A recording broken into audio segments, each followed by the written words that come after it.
Hello, we continue talking about competition in this video as well. Okay, now if somebody was to ask you to give an evidence for competition, what would be an evidence for competition? We know it exists, but what is the evidence? The evidence is that when the competition is removed, some kind of change should happen, and that change is itself the evidence. Okay, what happens is whenever there are two competing species, one of them will naturally be superior. If two people compete, एक बेहतर ही होता है, तो वो बेहतर वाला क्या करता है, दूसरे स्पीशीज को रिस्ट्रिक्ट करता है, उसकी ग्रोथ को रिस्ट्रिक्ट करता है. Naturally, if we were to experimentally remove this competitively superior species, मतलब जो बेहतर है, जो stronger है, उसको मैं हटा दूंगी, क्या होगा, जो weaker वाला होगा, the weaker species automatically will rise in population. It will start spreading.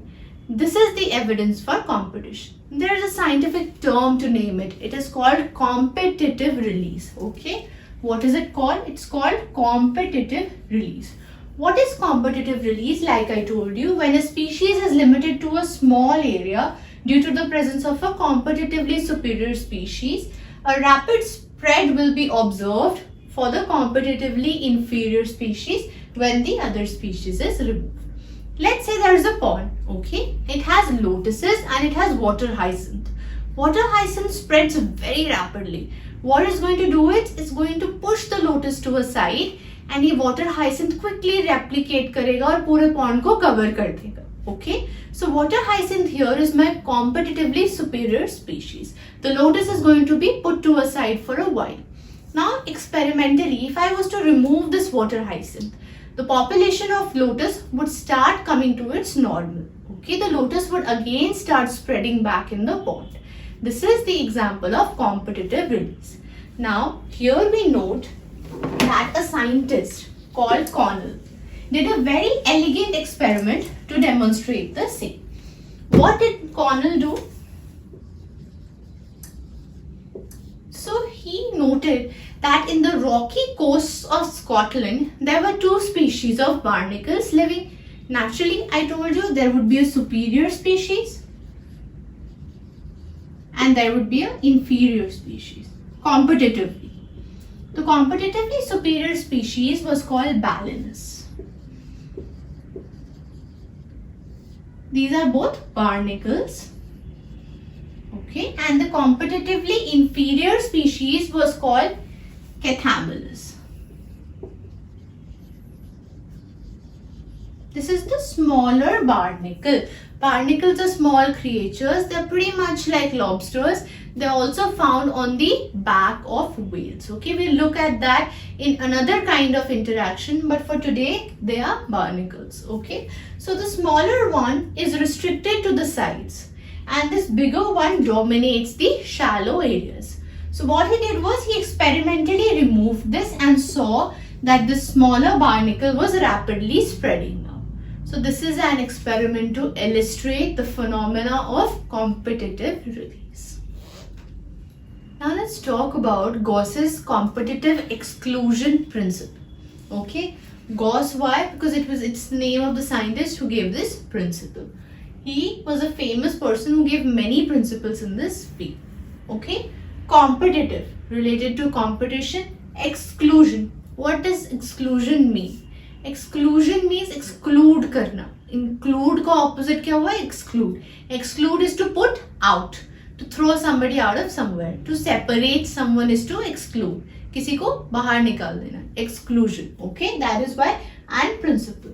So what does this principle say? Well, this principle says that two closely related species, please note the keyword closely related species, that are competing for the same resource cannot coexist. They cannot coexist. Means that both of them cannot exist indefinitely, means forever. Means two species that are competing for the same resource cannot go on competing for the same resource forever. There has to be an end to it, according to him. What is the end? The inferior one will be eliminated eventually. The competitively inferior one will be eliminated, will get extinct. According to you, is this principle true or false? Well, the answer is both, but it is true only to a very certain extent. It is true when nutrients are limiting. What does nutrient limitation means? It means that only a very limited, very small amount of nutrients are available. In that case, what is going to happen? That of course the superior one is going to survive, the inferior one is going to get extinct. Okay, this is a very special case, but mostly it is false because this is a very gross generalization. See, it's generalization on a very big level, that one species is going to dominate so much that it's practically going to kill the other one. That does not happen in nature. Nature is very prudent. Nature believes that everybody should exist, right? That is survival of the fittest. But nature doesn't believe that, okay, let me just, the weaker one should get extinct. That is not nature's philosophy. So what is going to happen is that mostly in nature, there is resource partitioning. What does resource partitioning mean? Resources. What are the resources that need to be shared? What are the resources for which species compete? Well, it could be food, it could be habitat, right? Things like this. Partitioning means divide karna, to share. So the resources are mostly shared in nature in such a way that the competitively superior and the inferior, both the species can coexist. An example of this is seen in the cases of Darwin's finches. Kindly try to recall how many finches did Darwin talk about. Well, he spoke about 14 finches. 14 species of birds, finches he spoke about.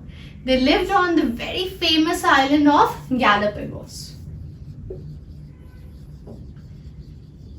And they all coexisted. Why? Because they had different habits of feeding. That is why they were all birds, but they lived on the same island happily. A similar example is noted by the plants, given by the plants also.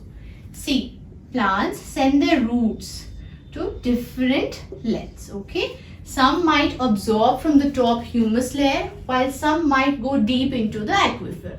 This allows plants of different heights, of different capacities, of different types to grow in the same area.